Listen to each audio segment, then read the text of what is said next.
Justice to me looks like everybody in a community is being supported and all needs are being met, and there's really a system of kin and strong relationships within local communities as well as statewide and nationwide communities that are working together to make things more accessible to everyone and to make opportunities equal. Justice looks like a space that everybody can enter into and can say their mind and can feel comfortable, and I think justice is a beautiful thing.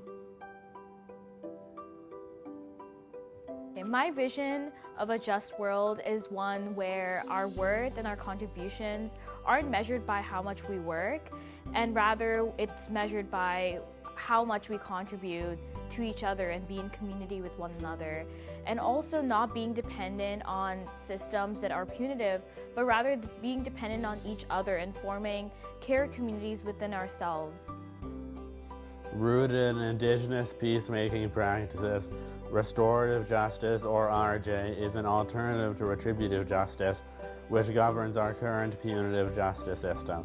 While our current justice system asks what law was broken, who broke it, and what punishment is warranted, RJ asks different questions, emphasizing the strengthening of relationships between individuals and the ties they have to their communities.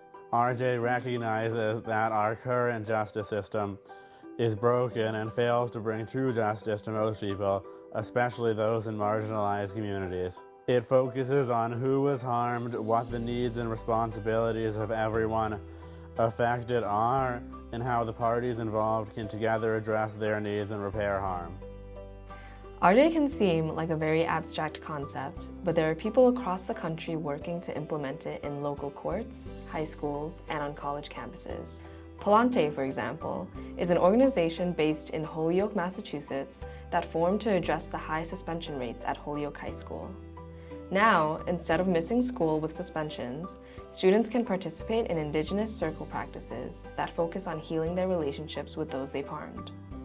In 2021, Palante prevented almost 300 days of suspension. Many universities around the country have also been implementing RJ practices and programs.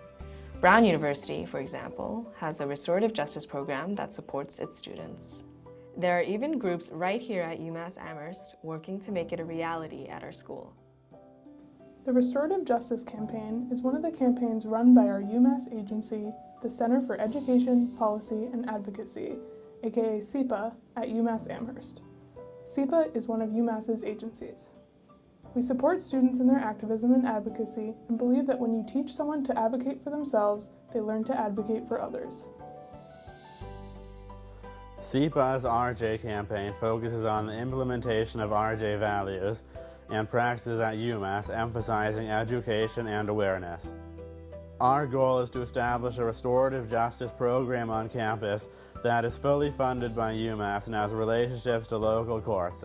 In working towards this goal, we have built relationships with administration, held educational events, hosted RJ trainings, and more. Are you interested in learning more about RJ itself, the actions of the RJ campaign, or how to get involved? Follow us on Instagram at RJTUMass, email us at rjtumass@gmail.com, and scan this QR code for our weekly meeting times, our newsletter, and more RJ resources.